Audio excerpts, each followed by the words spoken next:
You're not behind. At some point, you looked up and thought, when did everyone else figure it out? Not in a dramatic way, just this quiet nagging feeling sitting in the back of your head, like you're moving, but not fast enough, like other people got some memo you never received, like somewhere along the way you missed a turn that everyone else seemed to take naturally, and nobody thought to mention it to you. And the strange part is, you're not even doing badly. You work. You think about your future more than most people around you do. You're trying, genuinely trying. But trying, it turns out, doesn't come with a feeling of trying. It mostly just comes with a vague sense that you should be doing more of it. So where does that feeling actually come from?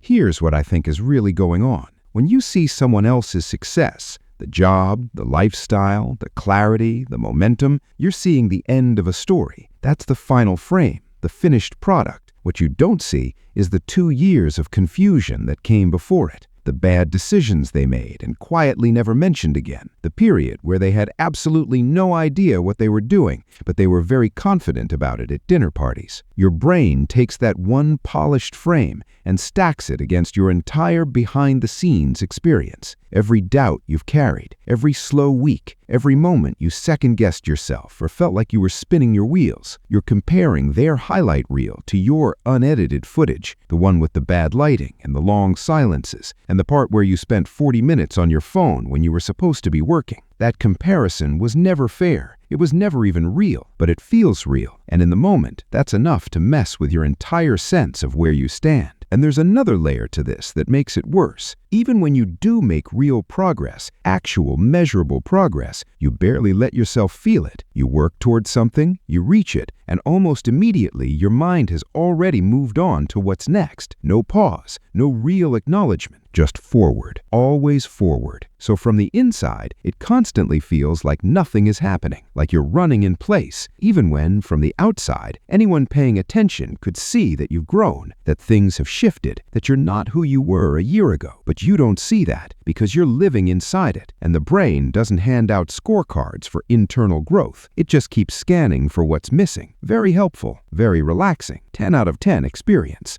Now, I'm not going to tell you that you're secretly ahead of everyone, or that you're exactly where you're supposed to be at exactly the right time. That kind of thing sounds nice, but it doesn't actually land. You've heard it before, and it didn't change how you felt because it's too vague to mean anything real. What I will say is this: most people who feel behind aren't actually behind. What they are is more aware. They notice the gap between where they are and where they want to be, and instead of distracting themselves out of it, they sit in it, they feel the weight of it, and that kind of awareness is uncomfortable in a way that most people never have to deal with, because most people are very good at not looking directly at things. That discomfort is not the same thing as failing. It just feels like it, because nobody told you there was a difference. Here's the question I think is actually worth asking. Not, am I behind, but behind what exactly? Behind whose timeline? A timeline set by who and agreed to when? Because most of the invisible deadlines we're racing against, we never consciously signed up for. We absorbed them from watching other people, from social media, from the general pressure of living in a world that rewards people who perform certainty, even when they have absolutely none. We picked up these ideas about where we should be by 30, what we should have figured out by now, how long it's acceptable to still be working something out, and we internalized them so completely that they started to feel like facts. They're not facts. They're just noise that got in early enough to feel like truth.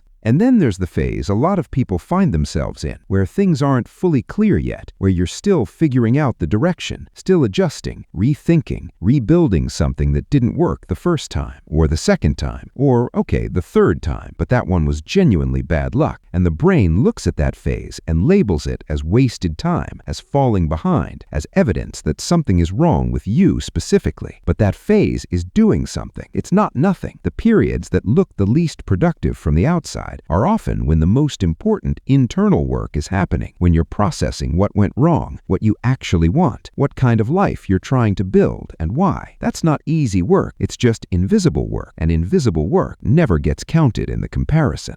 So when you step back and actually look at it clearly, nothing is catastrophically wrong. You're moving, you're learning, you're not the same person you were. The problem isn't your progress, it's the lens you've been using to measure it. A lens built from other people's timelines, highlight reels, and standards you never agreed to in the first place. The shift isn't about lowering the bar or pretending everything is fine. It's about measuring your life against something that actually belongs to you. You're not late. You're just paying attention in a world that's very loud, very fast, and almost never honest about how hard this actually is.